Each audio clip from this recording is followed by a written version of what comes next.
Hello and welcome to a new season and a new episode of the Just Talking About Films podcast. My name is Ian Sargentson. And my name's Luke Taylor, and it's great to be back after a little bit of an extended time off. We'll go into some of the reasons why in a moment, but interestingly enough, we just realised as well, today is 1 year since we first started recording these as well. So it seems like a great time to mark a new series. Absolutely, yeah, a whole year. So we'll be talking a bit about those 12 months, the films some of the films we watched in the 12 months, and probably what is the one that really stands out for us. And then from next week, we'll have some new features and structure to the podcast. So because we've not met for the last couple of weeks, we'll do a quick catch up. What's been going over the past? It's been about a month and a half, isn't it? Something like that.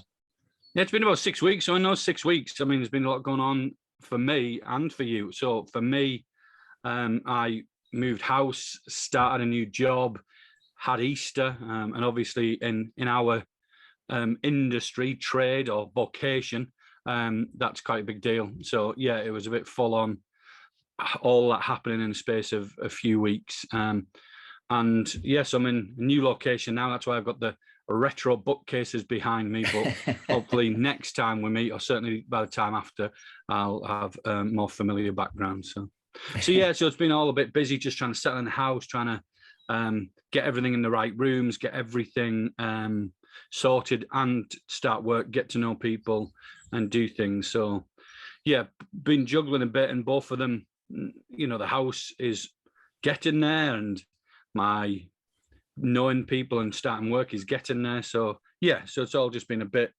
much. So what about you, Luke? What have you had going on? Well, for about 2 weeks, I think the first few weeks we didn't meet, I had COVID and couldn't even. Yeah, you didn't. I couldn't even stand up properly.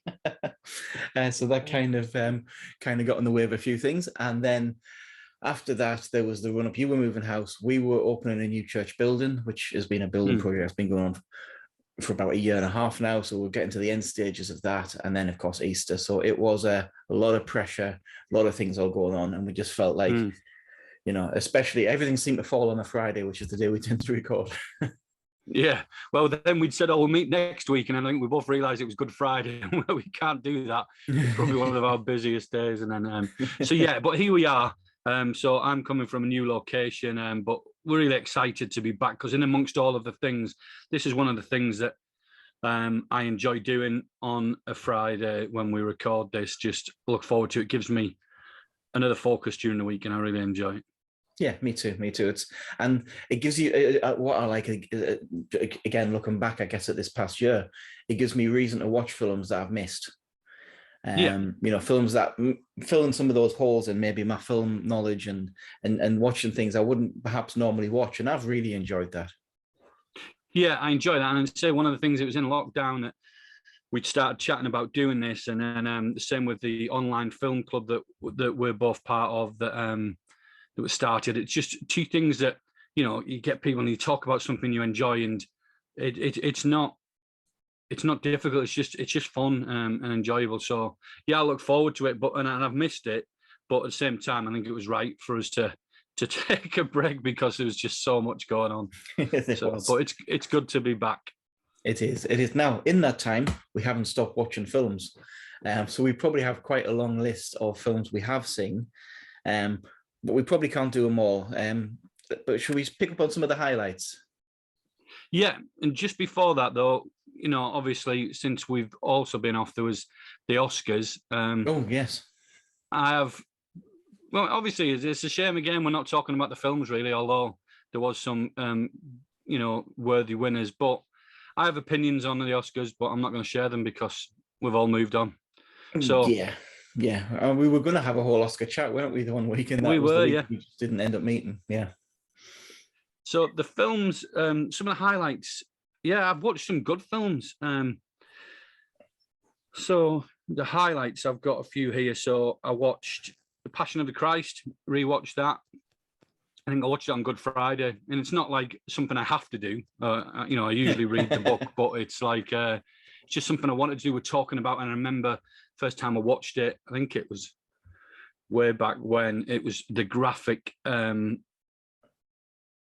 graphic tones of it and the imagery and the symbolism. I remember, really struck me. So wanted to go back and watch it again. And they're all still there. And I don't know if it's not a film I enjoy. No. But it's not a film, because we know what comes next. So when the sequel comes out, it's like, I already know. So I'm looking forward to seeing it. But yeah, it's a film. I think in large parts it's well made. I think it's a good representation. Some bits I don't like about it, but yeah. So I watched that. I watched one of the films I really liked that I bought not so long ago that I really liked when I first watched it was The Colour of Money. So, and I didn't know The Colour of Money was a sequel to a film called The Hustler. So I found The Hustler online and bought The Hustler, and then I watched that and then watched The Colour of Money. And it's Paul Newman, obviously, are both at different ends of his, not career, but age. There's quite a big gap in between.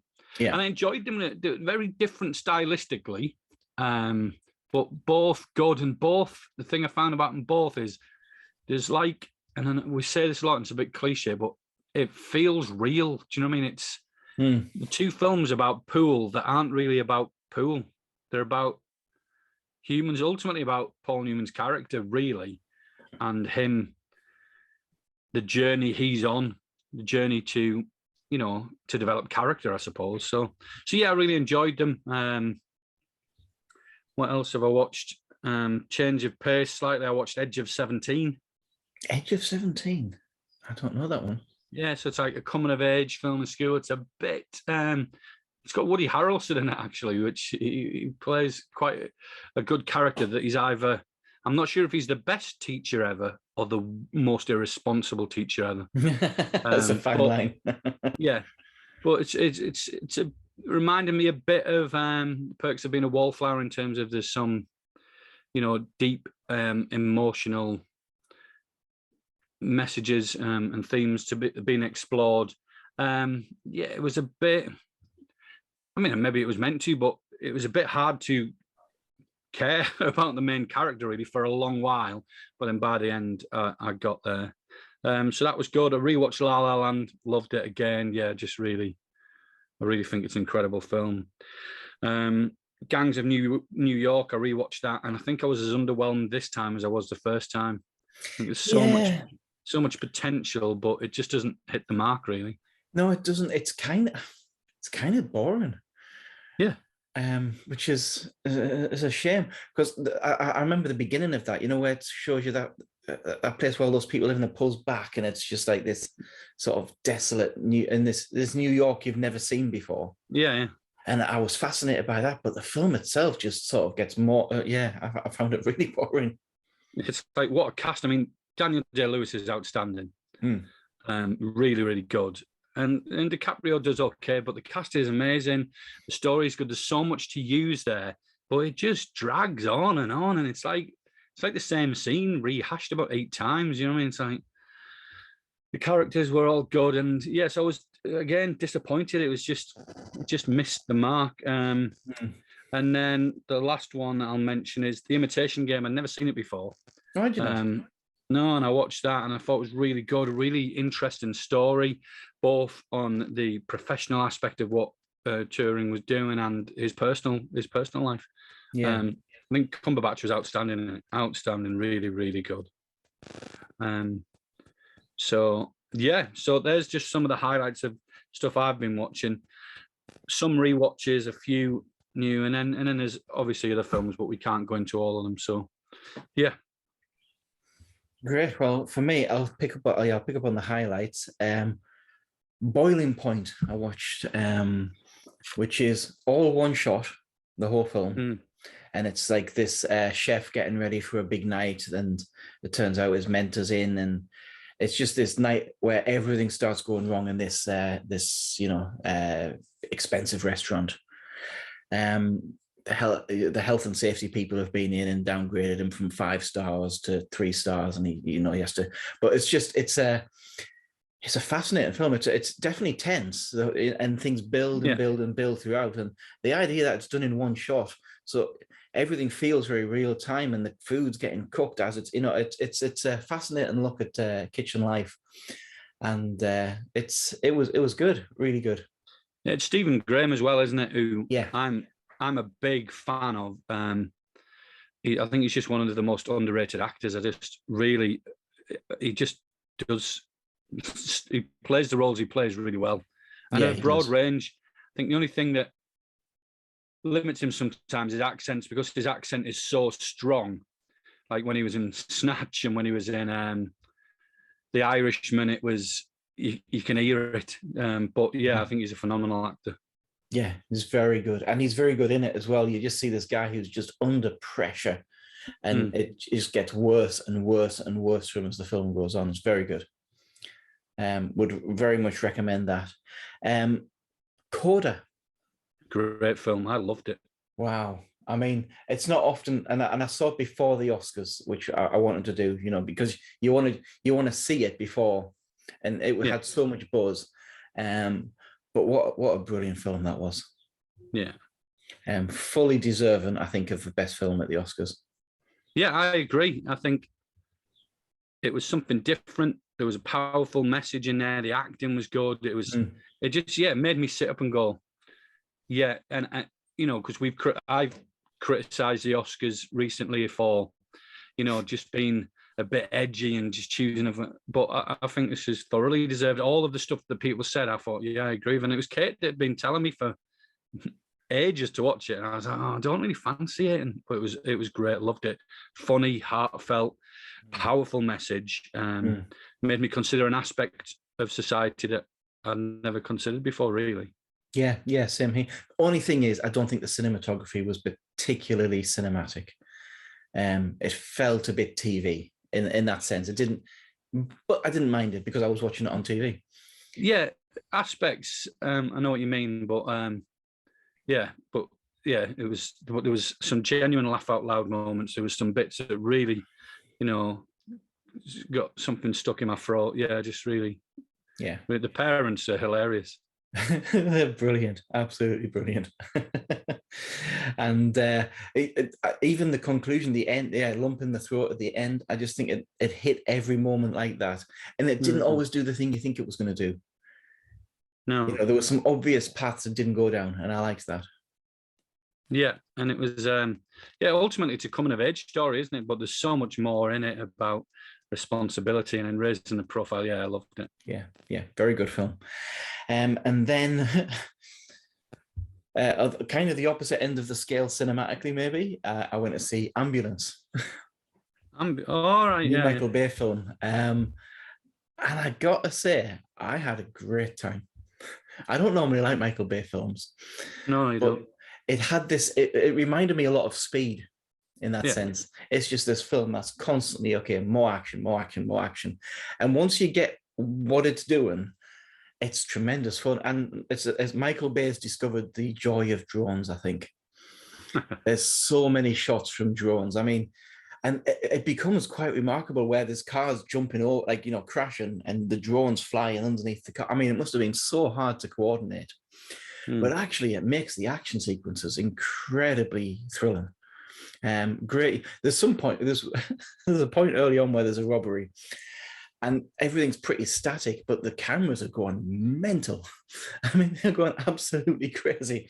They're flying up and down buildings, and there seems to be no reason for it. After a while, you think, is he going to be able to keep this up? But once the action starts as well, it actually begins to make sense then. So I didn't think I'd recommend a Michael Bay film, but it was a lot of fun.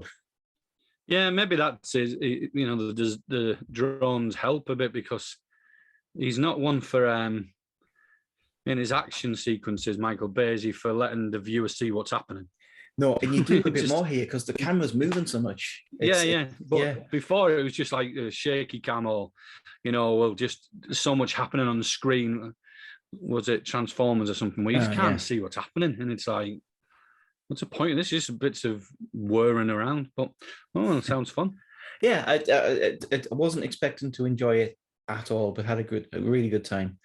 The Lost City, Okay. which is one of those films that, as long as you go in with low expectations, you'll have a good time. A glowing recommendation from Luke there. If you go in with low expectations, you will enjoy this. There were some friends of us who'd been to see it, and they were like, "It's rubbish. It was terrible." So we went in kind of like, okay, not expecting much, but actually came out going, I don't know what that, but I really enjoyed that. If we'd have gone in with higher expectations, maybe that wouldn't have been the case, but we actually had a lot of fun. It's basically Romance in the Stone. Yeah, it's the one with Brad Pitt in it, is it? He's in it briefly. Yeah, he's in it. Yeah, it's, cameo. Channing Tatum and Sandra Bullock. Yeah. Yeah, was it Emma and Greg that didn't reckon? Yeah, because they told me it was really bad. Yeah, they said it was really bad. So we went in expecting it to be really bad, but came out thinking, no, I had a good time. I don't know what was wrong with it. And then I've just got a couple more, if that's all right. Yeah, fine. The Unbearable Weight of Massive Talent. Yeah, I heard that title the other day, but I have no idea what it's about. Nicolas Cage. Is it the Nicolas Cage one? Plays Nicolas Cage. Yes. Yeah, and this for me, it does. Yeah, I do know what it's about. I saw the trailer and I thought, this is the only role that Nicolas Cage should ever play. Apart from Con Air, I don't mind Con Air, but this is what he's meant to do. Is crazy is in context. It is. It's interesting because he doesn't play himself as crazy. In fact, he kind of underplays it a little bit because. Oh no! Come on, because Nick. He's playing like a kind of serious version of himself, but he has conversations with an imaginary version of himself. All right. That is crazy, Nicolas Cage. Right. It's a lot of fun. Pedro Pascal is brilliant in it, and might actually be the star of the film. It's just, and it's a good fun film. You've got to be kind of into Nicolas Cage films, I think, to enjoy it properly. But it was a lot of fun. Yeah, I mean, we've discussed this before. I'm not into Nicolas Cage films. I think just some of the films he's in, the way he plays characters, spoils the film. Yeah. There's very few of his films that I think wouldn't be better if he played them more serious or someone else played the character. Apart from Con Air, I think he's a perfect fit for that. And a couple of others, but yeah. So yeah. But what's funny about it is there's a bit where he's trying to audition. He does a reading in a parking lot for somebody because he's desperate for this part, and he goes full Nicolas Cage in the audition, and you can see the guy's face. He's possibly interested in giving him a part until the audition, and he goes, and you just see this guy losing interest as he goes overboard on it. And so it plays into the idea that maybe he doesn't get some of the parts he wants because of the way he plays things. Yeah, maybe. It's funny. It was I had a good time on that one. And then out of all the ones I've recommended so far, the Northmen. The Northmen. Yeah, we were chatting before. Brilliant. I really want to see it. Yeah, it's good. Absolutely brilliant. It is. I put my review on Letterboxd on it. It's like the film grabs you by the head like that and screams at you for 2 hours. But you kind of like it. Okay. It's brutal. It's shocking. But at the same time, it's so well made. Such a good film. Carries you along every step of the way. I went with Amelia to see it. In the first 20 minutes, she's like, I don't know what this is about. I'm hating it. And then after the first 20 minutes, you sort of succumb and just like, actually, no, this is really good. Yeah. It's quite an experience. We came out and we said, you don't often use this term to describe films, but visceral is the way I describe it. I lost you for a bit there. All right, okay. But anyway, I got you. I heard visceral. Visceral. I can't think of a better description than visceral. Yeah. So what's some stuff in there you'll not unsee? Yeah, without spoilers, what's the basic plot? It's basically Hamlet. Oh, is it? In fact, it's based on the legend of Amnet, which is what Hamlet was based on. Right. Okay. So it's, a young boy. His uncle steals the kingdom from his father. he grows up, comes back looking for revenge to rescue his mum and, and get revenge for his dad. That's essentially what it is. It's a revenge story. So the Lion King. Yeah, it's basically, the Lion King also is Hamlet, isn't it? Yeah. Yeah, it is. Yes. It even ends quite Scar. similar to the Lion King. Except there's some stuff that happens in there that you'd be very glad does not happen in the Lion King. Oh, okay. I'll leave it at that. Yeah. But yeah, it's a good revenge, but it's a revenge story essentially. But it really works. Really works. Good. I'm looking forward to watching it. And then let me think. Yesterday, I watched for the first time because one of those films that you're just missing in your. I watched Rush for the first time because I'd heard nothing but good things about it. Oh, great film. It's okay. Yeah, it was okay. I enjoyed it. I think Ron Howard's direction of it let it down. I liked it. I thought his direction was great. I don't think he captured the danger and the excitement of the driving. Like when I was comparing it to, most of my head was Ford versus Ferrari, Le Mans. Yeah. Which I thought did a better job of showing how the driving felt. Yeah, possibly. I mean, I like the scene at the start in the rain and stuff. But I think I probably prefer Rush. Right.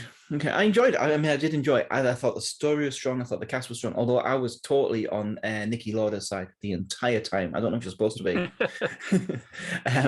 But I thought everyone was good in it. I just thought it lacked that little spark in the directing. Oh, I'm surprised. I loved it. But I'm a Ron Howard fan anyway. So yeah, I think he's a bit workman-like, Ron Howard. But that's just my opinion. Yeah. Anyway, so that's me pretty much caught up. that's the highlights. Is there anything that you're looking forward to? Yeah, I'm looking forward to Doctor Strange. I know the first one wasn't great, but I think with Sam Raimi behind it, and that it looks like they're going to a whole big place with it, I think we're in for potentially a lot of fun with that one. Downton Abbey comes out this weekend, of course, as well. I mean, I've never seen an episode of it, so I have no idea. Downton Abbey is one of those things that everybody seemed to love, and we're like, never watching that. No.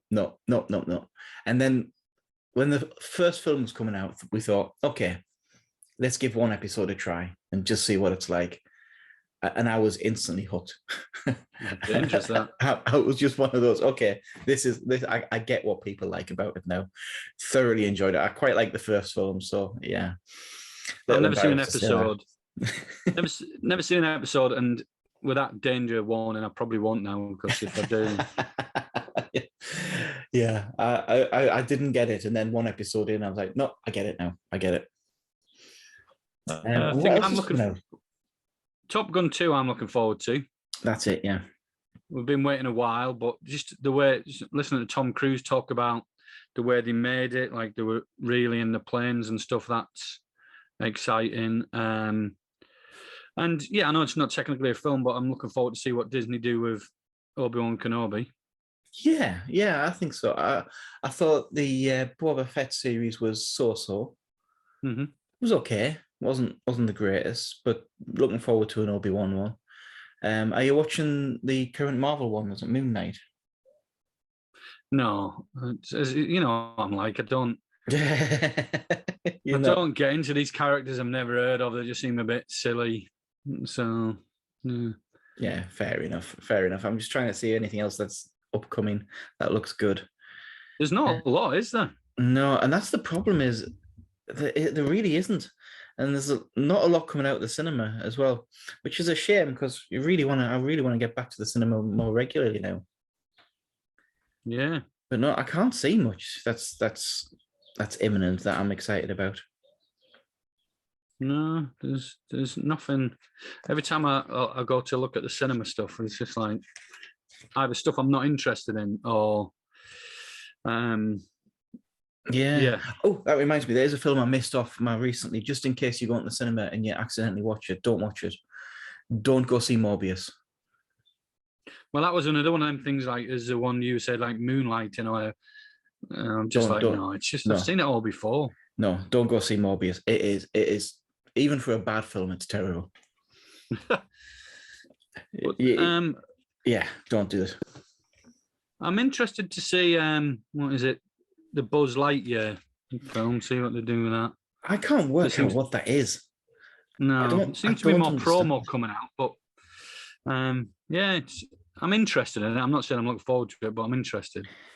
Yeah, and there's a new Thor film coming out as well, which I'm kind of looking forward to. But I don't know. I just want to watch Batman again, I think. Yeah, I think I do. But I'm looking forward to I've been going through the Marvel films in chronological order or timeline order, and I'm up to the one I've got to watch next is Thor: Dark World. Is it? Oh, that's I remember thinking this is rubbish, so that's why I've stopped. That's where I've been up to on that particular thread of film watching for 2 or 3 weeks. I just can't bring myself to go through it, but I don't want to skip it because I want to watch them all. So it's like, yeah, you have to grit your teeth and bear it with that one. Yeah, I always find something else I'd rather watch. So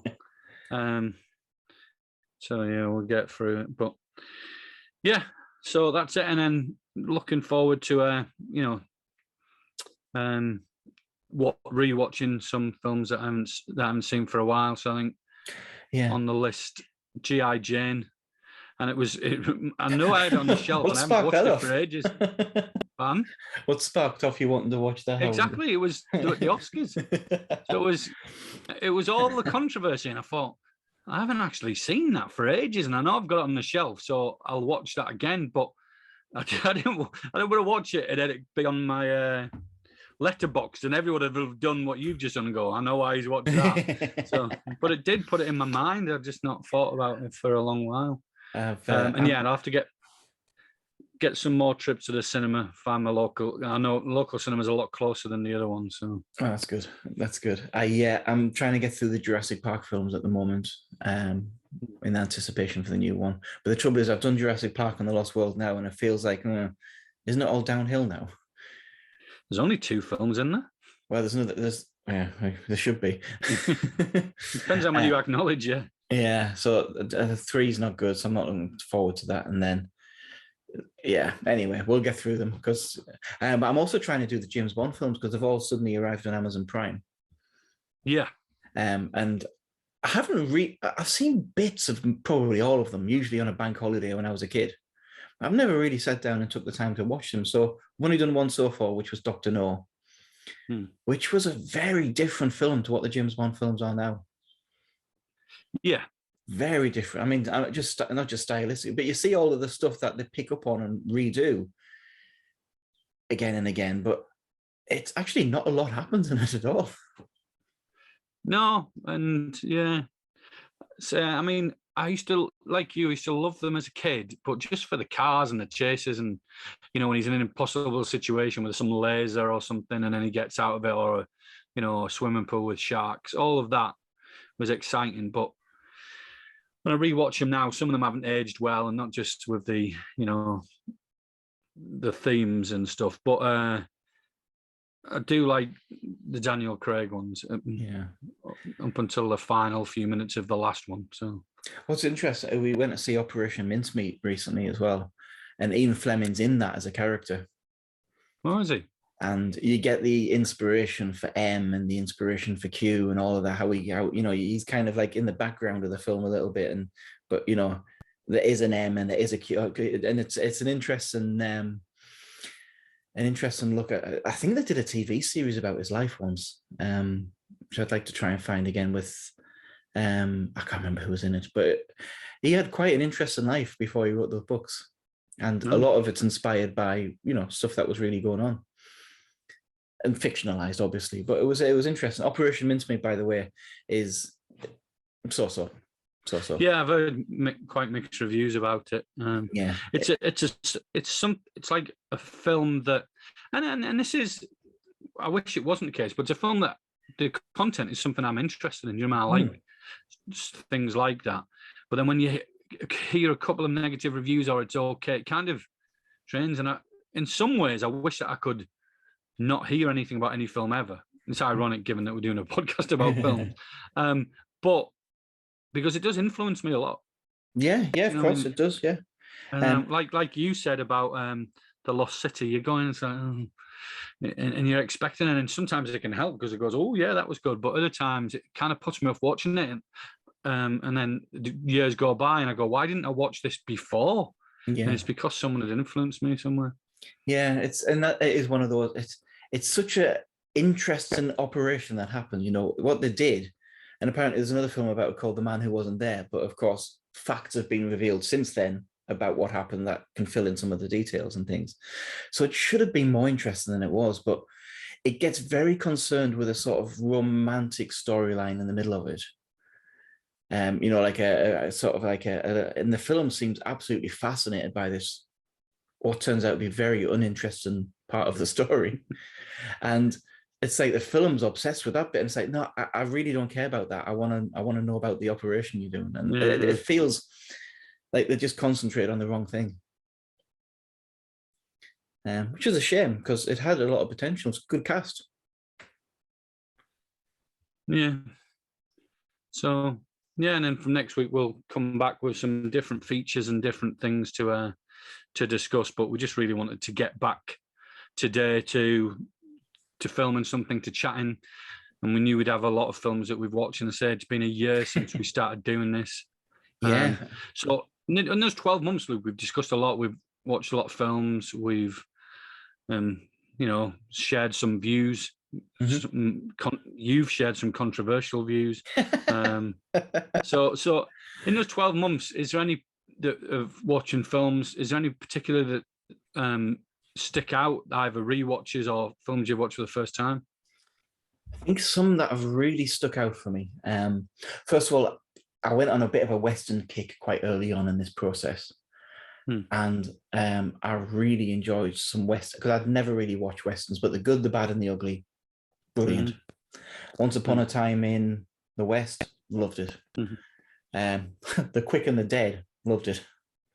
Those ones really jumped out at me as you know, really, really enjoyed those. But in terms of great films that I've seen for the first time as well, I'm thinking, I mean, there's been some great films over this past year. Dune, I think, is still haven't watched it. Have you not seen it? It's on Sky now. Yeah. As I've said to you before, I'm still waiting for my fibre broadband to be put in. So trying to download anything off Sky, when it normally takes 30 seconds, it normally takes an hour now if it works, but usually fails. So next week when that's in, I'll get around to watching Dune, I think, finally. Yeah, I tell you, I think it's. I don't want to build it up too much, because you might be disappointed. But too late, you already have done. The best film I've ever seen in the world ever, my film of the year. Aesthetically, it's nothing comes close, I think, was direct quote. There's the Batman, of course, as well, which was very good. Yeah. Thoroughly enjoyed the Batman. I'm just trying to have a quick look through what I've watched in the past year. Ones that have really jumped out at me is, things I'd seen for the first time. Yeah. The Green Knight, that was good. Yeah. Did you see that in the end? No, I watched the first 3 minutes and still on the continue watching thing. Not that I didn't like it. I think something came up and I stopped and just haven't gone back to it. Yeah, it's worth sticking with anyway. And I'm just having a quick look through. I think I really just enjoyed. I think I did some Hitchcocks that I'd not seen before.